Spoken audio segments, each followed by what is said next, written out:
Batman, Gotham by Gaslight, A League for Justice, issue 5. What a mouthful of a title that always is. Andy Diggle writing with Leonardo Fernandez on the art.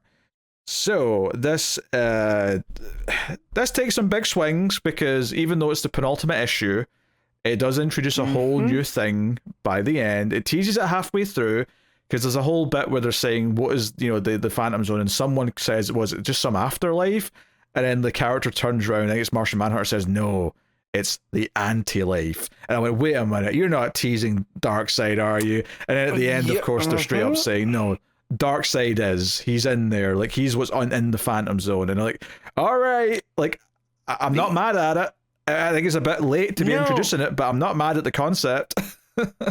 I do like that it plays with the Lovecraftian kind of themes of Darkseid, right? Because here, throwing him into this era, it would make sense to treat him like Cthulhu, right? Like, he's this thing that's beyond life, right? He is anti-life personified type stuff. And it does. It makes Zod seem like small potatoes, where we just built 4 issues to, like, Zod the Conqueror and all this, and it's like, oh, there's something that he was serving that's even worse. Yeah, well, I mean, the start of the issue is like Zod in like a dream fighting the Justice League, and then we find out this is Martian Manhunter keeping him asleep by making him think this, making him think that he's winning.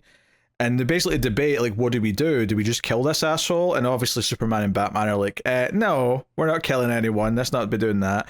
And they just kind of debate, like, okay, what do we do with him then? Can we put him back in the same prison that the League of Shadows had him in? No, we can't quite do that, because that magic's long gone. Well, what about the Amazons? Like, Wonder Woman's like, hey, what if we take him to the sunless land and take him down there, and the Amazons can take care of him, which is what they end up doing. They split up into 2 teams. Although, to be honest, the second team doesn't really do a whole lot. Like, we get 1 page of Batman and Constantine talking about stuff, but it's mostly the team that go to Themyscira. Again, it's not really Themyscira, it's, what do you call it? They're in Skartaris. Skartaris, thank you, that's the name of it. Which is the Warlord's realm, traditionally. The Earth underneath the Earth, or the Hollow Earth, to use the Godzilla Kong universe's parlance. That's what it is. So, yeah, I mean, they're not thrilled to see these outsiders here. And it turns out that Paula is not very happy that Diana's back, and thinks that she's, like, you call this success, bringing back this prisoner and these outsiders? You lost a contingent of our best warriors, and then you come back with these guys? Yeah. It turns out, though, she's kind of freaking out, because the whole prophecy said that she would never return. She'd go off and save the world, and she'd save existence, but she'd never return when she went to do that. So the fact that she's back makes her feel like, oh, the prophecy's null and void. I don't know what to expect now. Like, what do we do now? But it shows like a montage of Diana's childhood being made from clay and training, like all the stuff you usually expect. They're just underground instead of on Themyscira.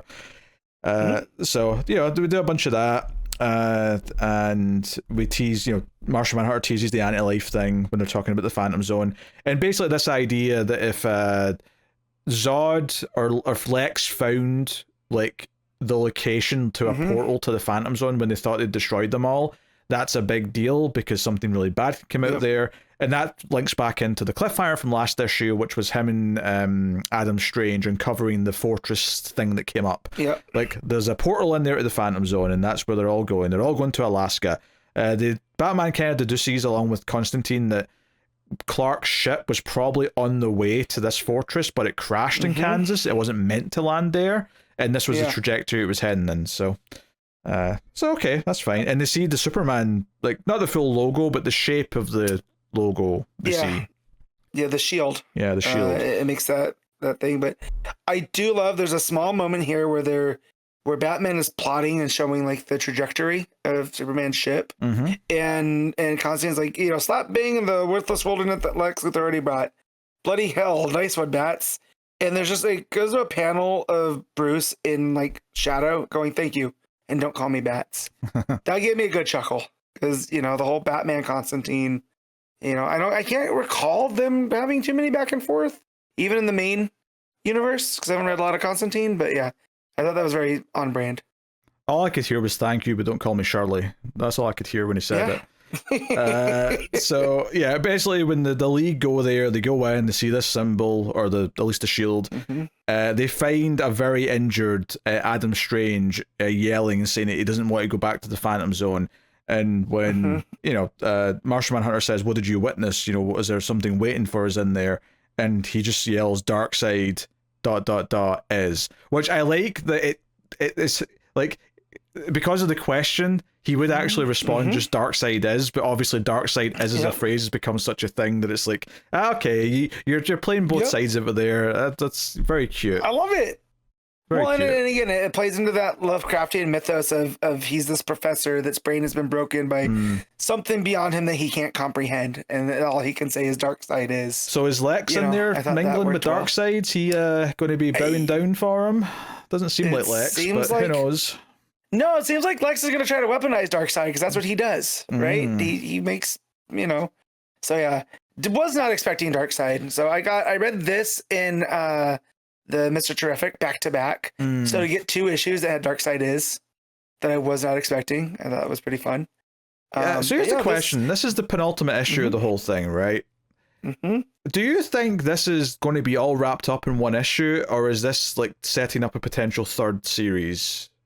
I feel like it's setting up the 3rd series because I feel like with a lot of this, the stuff that Diana was talking about, and then even when Zod was in that trance, the stuff that Martian Manhunter was talking about, like there were these gods, and then the opposite to them. He doesn't call them gods, so it kind of is seeding the new gods. So I'm wondering if we're gonna get this kind of steampunk version of them in this 3rd. Because you just don't drop Darkseid the second to last issue of something, right? Yeah. It seems to be too big of a deal to not have plans. I think they'll probably get Lex and like shut the portal to like seal him off for now. Like they'll probably do like a kind of a wrap up, but it feels like they've set up too much to not, or at the very least, maybe they're hoping they'll get a 3rd book. Maybe it's not like a done deal, but. And there's that stuff with Diana and the prophecy. Yeah. And she's like, well, I haven't saved the world quite yet, and maybe something happens that they get walled off and she can't return to Themyscira. Yeah, it seems like a lot to do in one issue.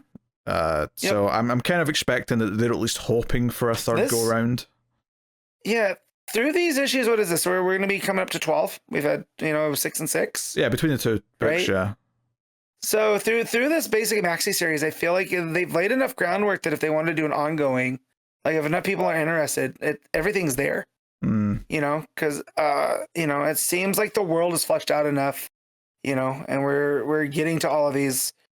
It's just one more issue doesn't seem like enough to be, fulfilled. Which is a little concerning because one of the problems with the first arc, the first 6 issues, was that the last issue felt super rushed. But I think at the time we assumed it's because they realized there was going to be a break and it was split in 2. So they had to kind of like, we need to do something that feels more like a cliffhanger. So at least I hope if they are kind of cliffhangering it again, I hope that they've went in with better planning this time, and like it was always like thought of that way as opposed to just kind of a rush job at the last minute. So that's my hope anyway. I mean, this is a fun enough story. I mean, I like the tease of Darkseid, I will admit. I mean, I don't think this book has ever been as good as those first couple issues of the first arc, because the first arc had so much like intrigue and promise at the start, and it's been fun. It's been a fun little Elseworld story, but it's not like, it's not an all-timer. Like if I'm going to recommend books for people to try, this is going to be pretty far down the list, unless they're specifically asking for, Elseworld it takes. But even then, I'm probably going to say, hey, try Deceased first, try, whatever. So, art's been consistent, of course, as to what it's been, which is solid, but not necessarily stand out. I don't always love the faces, I will say, but that's pretty much it. All right, what are you giving Gotham by Gaslight, League for Justice? I'm gonna give this a straight 8. I'll then go as high as that. I think I got to go with like a. I'll go with a 7. I had a good time. It's a good book, but I wouldn't call it great.